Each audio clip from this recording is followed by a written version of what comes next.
BJP ಮತ್ತೊಮ್ಮೆ BJP ಮತ್ತೊಮ್ಮೆ BJP ಮತ್ತೊಮ್ಮೆ ಎನ್ಡಿಎ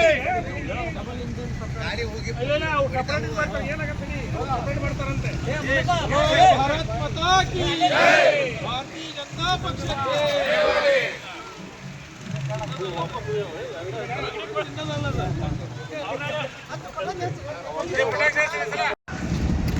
ಪಕ್ಷದ ಮಾಜಿ ಶಾಸಕರು ಪಕ್ಷದ ನಿಕಟ ಪೂರ್ವ ಅಧ್ಯಕ್ಷರು ಆಗಿರ್ತಕ್ಕಂಥ ಶಿವರಾಜ ಸಜ್ಜನರ್ ಅವರೇ, ಮಾಧ್ಯಮದ ಸಲಹೆಗಾರರಾಗಿರ್ತಕ್ಕಂಥ ಪರಮೇಶ್ವರ ಬೆಂಗಳೂರಿ ಅವರೇ, ನಗರ ಮಂಡಳದ ಅಧ್ಯಕ್ಷರಾದ ಕಿರೀಟ್ ತುಪ್ಪದವರೇ, ವೇದಿಕೆಯಲ್ಲಿರ್ತಕ್ಕಂಥ ಎಲ್ಲ ಪಕ್ಷದ ಹಿರಿಯ ಮುಖಂಡರುಗಳೇ, ಮಾಧ್ಯಮದ ಸ್ನೇಹಿತರೆ, ಇವತ್ತು ನಡೆದಿರ್ತಕ್ಕಂಥ ಫಲಿತಾಂಶವನ್ನ ನೋಡಿದ್ರ ಕಾಂಗ್ರೆಸ್ನವರು ಮತ ಚೋರ್ ಹೈ ಅಂತ ಹೇಳ್ತಕ್ಕಂಥದ್ದಕ್ಕೆ ಬಿಹಾರದ ಜನತೆ ಸರಿಯಾದ ಉತ್ತರವನ್ನು ಕೊಟ್ಟು ಕಾಂಗ್ರೆಸ್ ಅನ್ನ ಸಂಪೂರ್ಣ ನಿರ್ನಾಮ ಮಾಡಿರ್ತಕ್ಕಂಥ ನರೇಂದ್ರ ಮೋದಿ ಅವರ ಒಂದು ಸಂದೇಶವನ್ನ ಕಾಂಗ್ರೆಸ್ ಮುಕ್ತ ಬಿಹಾರವಾಗಿದೆ ಅನ್ನುವಂಥ ಮಾತನ್ನ ನಾನು ಹೇಳಲಿಕ್ಕೆ ಬಯಸ್ತೇನೆ.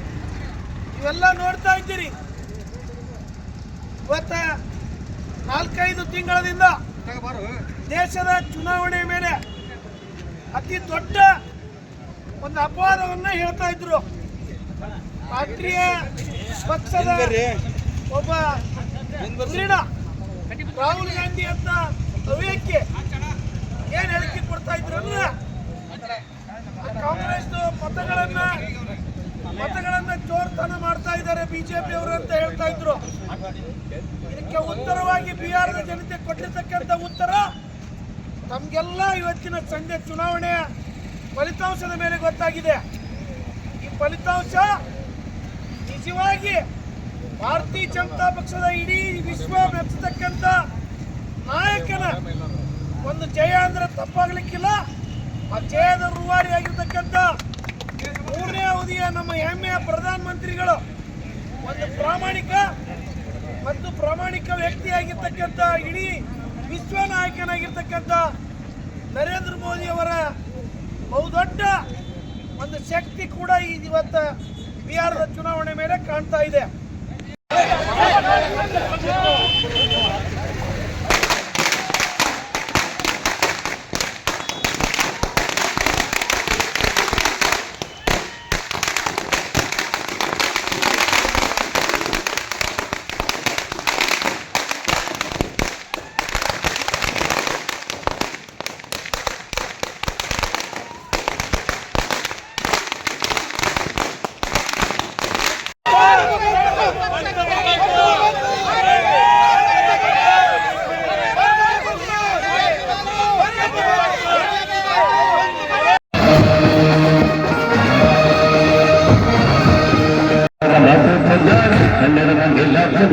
ಕನ್ನಡ